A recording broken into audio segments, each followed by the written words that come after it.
Zaidi ya wajumbe 140 wa mabaraza ya kata katika manispaa ya Singida wameapishwa na kupewa mafunzo kwa ajili ya kwenda kusimamia na kupunguza kesi na migogoro kwenye maeneo yao. Kabla ya uapisho na mafunzo hayo, Katibu Tawala wa wilaya ya Singida Naima Chondo aliwasihi wajumbe hao kuwa na uadilifu na kutenda haki katika utekelezaji wa majukumu yao. Ndugu wajumbe na viongozi wenzangu, sasa mmepewa dhamana kubwa ya kusimamia haki na kutatua migogoro katika jamii zenu. Ni wajibu wenu kufanya kazi kwa uadilifu, haki na kuzingatia sheria bila upendeleo wowote. Katika uongozi wenu, imani na usiri pamoja na kumtanguliza Mwenyezi Mungu ndio ngao kuu ya kuongoza wewe kiongozi katika kutenda haki. Serikali yetu chini ya Mheshimiwa Rais Dr. Samia Suluhu Hassan inatarajia kuona mabadiliko chanya katika utendaji wenu, hasa katika kudumisha amani, mshikamano na haki kwa wananchi wote. Nyie ndio jeshi la wilaya, ndio jeshi la mkoa. Kwa hiyo muende huko mkafanye kazi na wala msituangushe. Mmeapa kwa kutumia vitabu vya dini, mkaishi viapo hivyo. Hatutegemei mmoja wenu kukengeuka na kutumia cheo chake kupata haki ambayo sio yake wala kumnyima mtu haki yake. Niombe mambo matatu ya kwangu ambayo natoa maagizo kwenu. La kwanza, msiamue kesi bila kusikiliza pande mbili.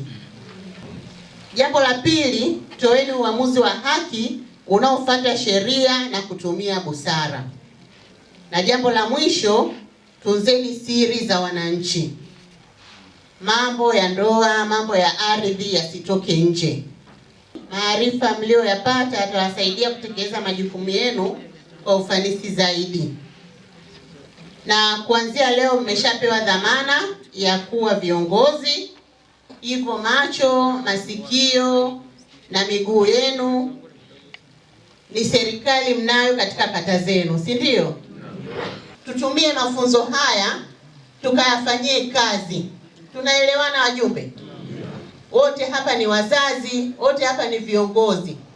Kwa hiyo tunapopewa mafunzo haya, kwa kila mjumbe anatakiwa awe mwadilifu, awe mpenda haki na afuate miongozo. Nasema niwapongeze kwa sababu ukienda kwenye ile sheria ya mabaraza ya kata sura ya 26 huwa inaeleza wazi kabisa kwamba sifa mojawapo ya hao wajumbe wa mabaraza ya kata wanapaswa wawe ni watu wenye heshima na staa kwenye jamii humu wanapotokea. Kwa sura hiyo, kwa nyinyi nyote ambao mko hapa ni watu ambao mnaheshimika, mna heshima na mna staa huko mlipotokea, na hata mlivyoteuliwa mkuteuliwa kwa bahati mbaya. Mabaraza ya kata yana wajibu mmoja mkubwa tu,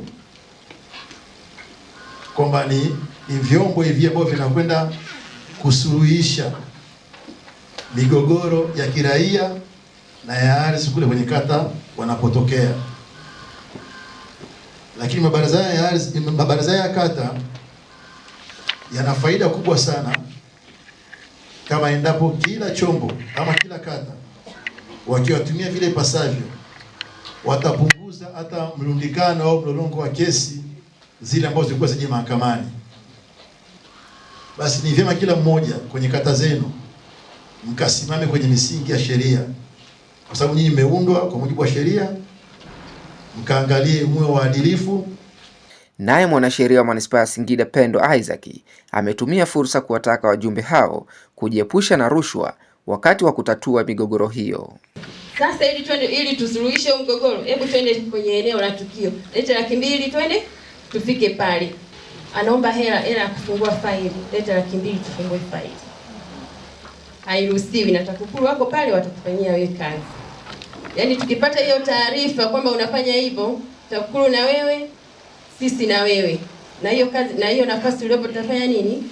Tutakuondoa. Yaani lengo la kuwaweka nyinyi usuluhishe migogoro ya huko.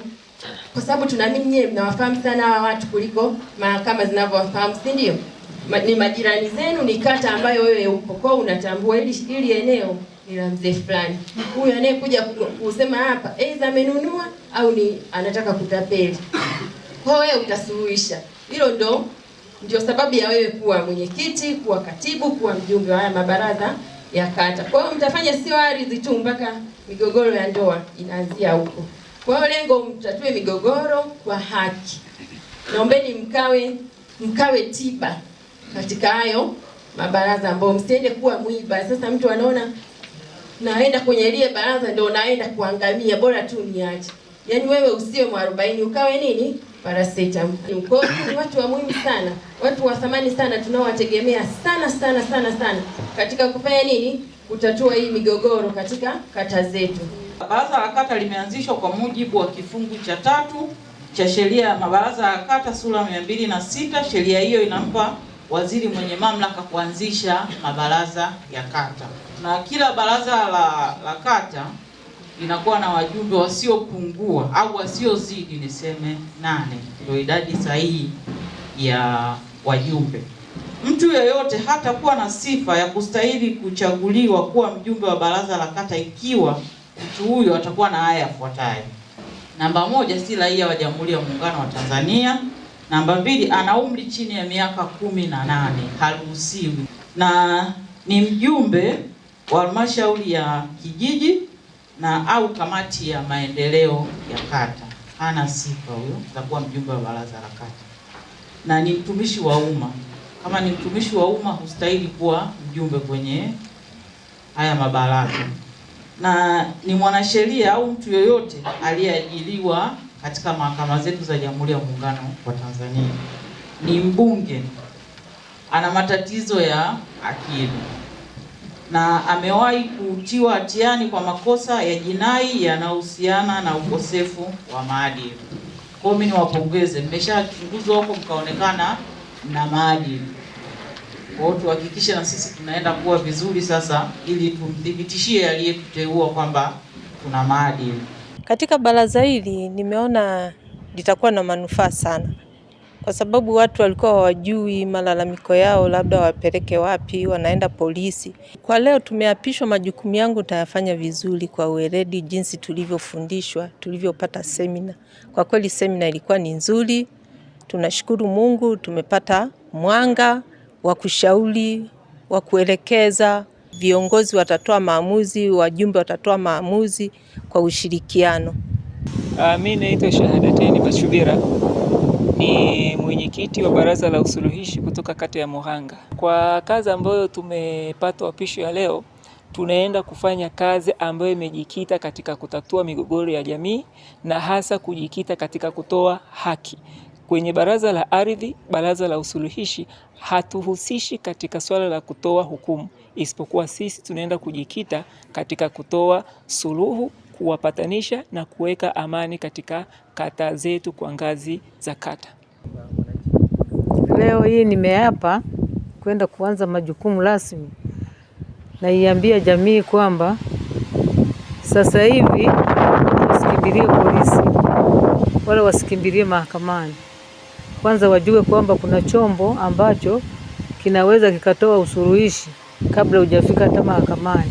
Na hiki chombo ni baraza la kata la usuluhishi.